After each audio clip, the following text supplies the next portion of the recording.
গণহত্যায় নেতৃত্বদানকারী fascist Awami লীগকে নিষিদ্ধ করতে হবে।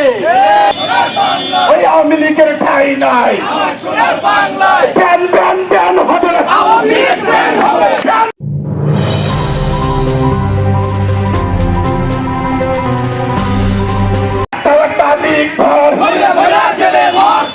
আজকের চোখ ইউটিউব চ্যানেলের পক্ষ থেকে আপনাদের স্বাগতম।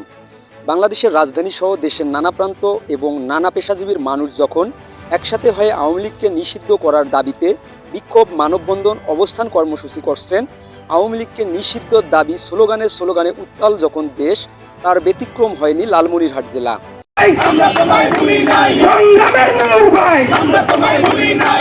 লালমনিরহাট জেলায় বাংলাদেশ গণ অধিকার পরিষদের ব্যানারে আওয়ামী লীগকে নিষিদ্ধ ও উপদেষ্টা পরিষদ পুনর্গঠন এবং জাতীয় সরকারের দাবিতে বিক্ষোভ মিছিল করেছে গণ, ছাত্র, যুব, শ্রমিক এবং পেশাজীবী অধিকার পরিষদের নেতাকর্মীরা। আমরা এখন লালমনিরহাটের প্রাণকেন্দ্র মিশন মোড় থেকে সরাসরি গণ অধিকার পরিষদের নেতাকর্মীদের বক্তব্য আপনাদের সামনে তুলে ধরব। চোখ রাখুন আজকের চোখ ইউটিউব চ্যানেল এবং আজকের চোখ ফেসবুক পেজে। জেলা শাখার সংগ্রামী যুগ্ম সাধারণ সম্পাদক জনাব রেদওয়ানুল ইসলাম সজীব, অধিকার পরিষদ লালমনিরহাট জেলা শাখা কর্তৃক আয়োজিত গণহত্যায় জড়িত ফ্যাসিস্ট আওয়ামী লীগকে নিষিদ্ধ করার এবং উপদেষ্টা পরিষদ পুনর্গঠন করে জাতীয় সরকারের দাবিতে আজকের এই বিক্ষোভ মিছিল থেকে আমরা এই বর্তমান উপদেষ্টা পরিষদকে স্মরণ করে দিতে চাই যে বর্তমানে এই অন্তর্বর্তী সরকারের বৈধতা জুলাই গণ অভ্যুত্থান, এই বর্তমান সরকারের বৈধতা জুলাই গণ অভ্যুত্থানের শহীদের রক্ত। কিন্তু এই গণ অভ্যুত্থান পরবর্তী এই জুলাইয়ের আমাদের যে প্রথম দাবি ছিল এবং অভ্যুত্থান পরবর্তী আমাদের যে প্রত্যাশা ছিল এই বিপ্লবী সরকারের কাছে, গণহত্যায় নেতৃত্বদানকারী ফ্যাসিস্ট আওয়ামী লীগকে নিষিদ্ধ করতে হবে। কিন্তু আমরা দেখতে পাচ্ছি গত 8 মাসেও এই ছাত্র জনতার সরকার আওয়ামী লীগকে নিষিদ্ধ করার জন্য কোনো পদক্ষেপ গ্রহণ করেনি। গত কয়েক মাস আগে বাংলাদেশ ছাত্র অধিকার পরিষদের আন্দোলনের মুখে পড়ে এই অন্তর্বর্তী সরকার বাংলাদেশ ফ্যাসিস্ট আওয়ামী লীগের সন্ত্রাসী ছাত্র সংগঠন ছাত্রলীগকে নিষিদ্ধ করেছে। আবার আমরা গুঞ্জন শুনতে পাচ্ছি যে যুবলীগ, স্বেচ্ছাসেবক লীগকেও নিষিদ্ধ করতে হবে। অর্থাৎ গাছ রেখে গাছের ডালপালা ছাটানোর পদক্ষেপ নিচ্ছে এই অন্তর্বর্তীকালীন সরকার। এই গাছ যদি থেকে যায় ডালপালা আবারও গজাবে। তাই আমরা এই অন্তর্বর্তী সরকারকে আহ্বান করছি, এই গাছের মূল শিকড় থেকে উপড়ে ফেলতে হবে। আওয়ামী লীগ মানে আওয়ামী লীগকে নিষিদ্ধ করতে হবে। সংগ্রামী উপস্থিতি, আপনারা জানেন এই জুলাই গণ অভ্যুত্থান পরবর্তী আমাদের প্রত্যাশা ছিল আওয়ামী লীগকে নিষিদ্ধ করার মাধ্যমে একটি নতুন বাংলাদেশের পরিবেশ আমরা দেখতে পাবো। এই বাংলাদেশকে, মানুষকে এবং ছাত্র সমাজকে তাদের দাবি বানিয়ে রাজপথে আন্দোলন করতে হবে না। সেই বাংলাদেশে গণহত্যার মাস্টার মাইন্ড আওয়ামী লীগকে নিষিদ্ধ করে গণহত্যায় জড়িত গণহত্যার মাস্টার মাইন্ডের বিচারের মুখোমুখি করতে হবে।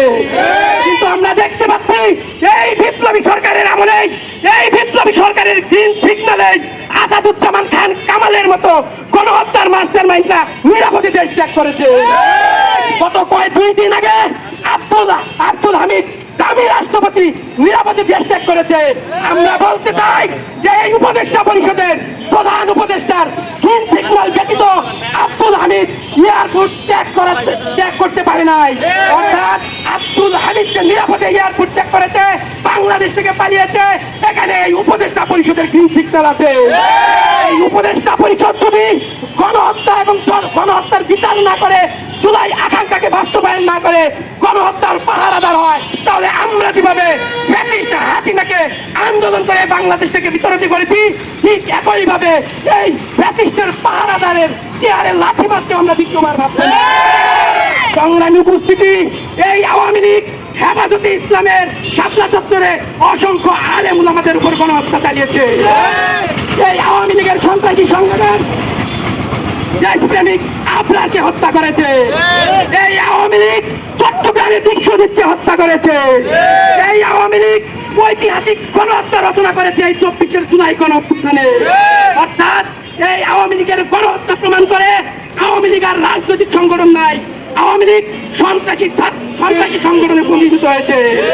অনতি বিলম্বে এই সন্ত্রাসী সংগঠন ফ্যাসিস্ট খুনি হাসিনার আওয়ামী লীগকে এই বাংলাদেশ থেকে নিষিদ্ধ করে প্রজ্ঞাপন জারি করতে হবে।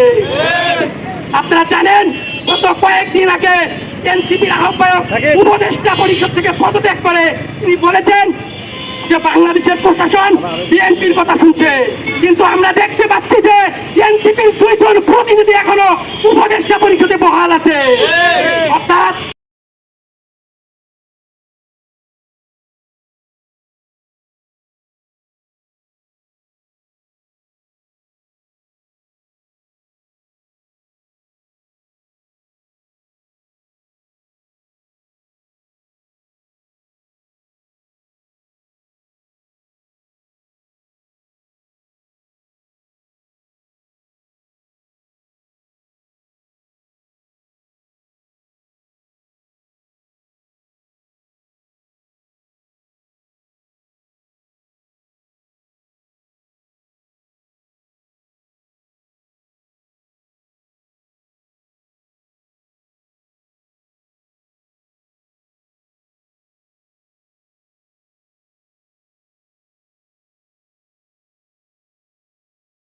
হাসানের কথা এবং আমরা যে দৃশ্যমান বাংলাদেশের সংকট দেখতে পাচ্ছি, এই সংকট মোকাবেলা করতে জাতীয় সরকারের বিকল্প নাই। এই বাংলাদেশের মানুষের 15 বছরের আকাঙ্ক্ষা সুষ্ঠু ভোট প্রদান করবে।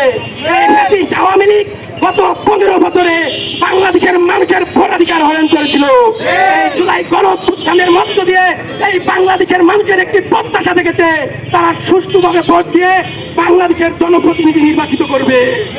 কিন্তু আমরা বাংলাদেশের যে সংকট দেখতে পাচ্ছি, গতকালকে আওয়ামী লীগকে নিষিদ্ধকরণের কারণে গণ অধিকার পরিষদের গণমিছিলে পুলিশ যে হামলা চালিয়েছে, এটা থেকে প্রমাণ হয় এই উপদেষ্টা পরিষদ হয় আওয়ামী লীগকে বাঁচিয়ে রাখার জন্য উপদেষ্টা পরিষদের গ্রিন সিগন্যাল এই গণ অধিকার পরিষদে হামলা চালিয়েছে।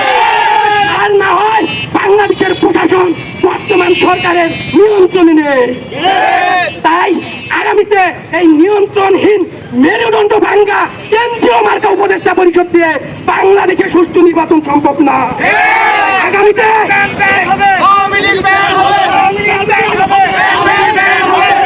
আজকের চোখ ইউটিউব চ্যানেলের পক্ষ থেকে আমি এইচ.এম. রবিউল ইসলাম আপনাদের সকলকে ধন্যবাদ জানিয়ে বিদায় নিচ্ছি। আজকের চোখ ইউটিউব চ্যানেলটি সাবস্ক্রাইব করে লালমনিরহাট জেলা ও দেশের সকল খবর পেতে চোখ রাখুন আজকের চোখ ইউটিউব চ্যানেল এবং আজকের চোখ ফেসবুক পেজে।